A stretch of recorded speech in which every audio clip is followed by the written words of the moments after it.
ধৈর্য তো অনেক ধরলাম, কি লাভটা হয়েছে? ধৈর্য তো অনেক ধরলাম, কি আমার উপকার হয়েছে? সহ্য করে কি জীবন যাবে নাকি?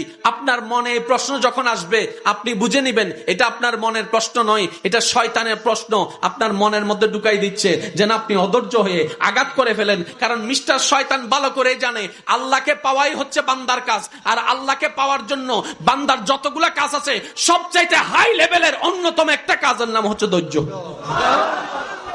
ধৈর্য দিলে তো আরো আপনাকে কাছে টেনে নিবে, ইতে তো ফেটরার।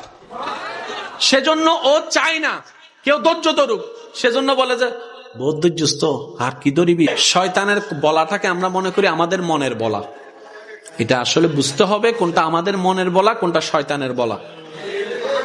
এবার আপনি শয়তানের কথাটা শুনে ছোট ভাইরে দইলা কলার সাই দইলা মাইরা দিছেন, নাক একটা ফাটাই দিছেন। কার কথা শুনে? জোরে বলতে হবে, কার কথা শুনে? তাহলে দোষীকে শয়তান, দোষীকে। এবার যখন আপনার হাটাজারির পুলিশ আসলো, পুলিশ এসে যখন আপনাকে গ্রেফতার করতে চাচ্ছে, আপনি বলবেন যে স্যার আমার কোনো দোষ নাই, উইতে দোষ কার? শয়তানে হবু দায় কি জিরে। আমি কি বুঝাতে পারছি? ঠিক একই ক্যারেক্টারটা শয়তান হাসরের ময়দানেও করবে। আমরা যখন বলবো আল্লাহ নামাজ শয়তানে পড়তে দেয় নাই, শয়তান ডাইরেক্ট উল্টে যাবে। আমি কি বুঝাতে পারছি আমার যুবক ভাইদেরকে কথা? ও একটা দোষও নিবে না, ও বলবে যে আল্লাহ ও আমার কথা শুনবে কেন? তুমি না খাওয়া, ও তো তোমার কথা শোনা দরকার ছিল, আমি তো ওরে খাওয়াই না, ও আমার কথা শুনলো কেন? ডাইরেক্ট ফল্টি মারবে। তো যে ফল্টি মারবে তার দলে যাওয়ার কোনো দরকার। সেজন্য মনে রাখবেন যেখানেই আপনার বিপদ আসবে মনে রাখবেন ধৈর্য ধরার নিয়ামত আল্লাহ আপনাকে দিচ্ছে। কেন?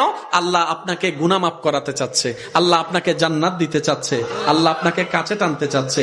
মনে রাখবেন যাকে রব ভালোবাসে বেশি তাকে কষ্ট দেয় বেশি, যাকে রব ভালোবাসতে চাই বেশি মুসিবতে ফেলে বেশি। আল্লাহ তুমি ভালোবাসলে কষ্ট দাও কেন? তুমি ভালোবাসলে মুসিবত দাও কেন?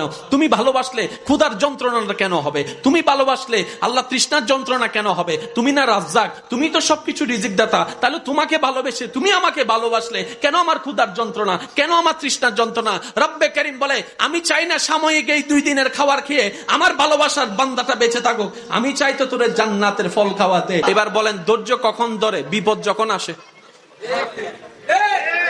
ধৈর্য কখন ধরে? বিপদ কখন আসে? কষ্ট যখন আসে।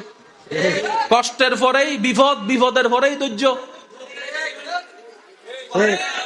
এবার আমি বলবো আপনারা শুধু আছে না নাই, আপনারা যেটা মন চাই সেটাই বলবেন।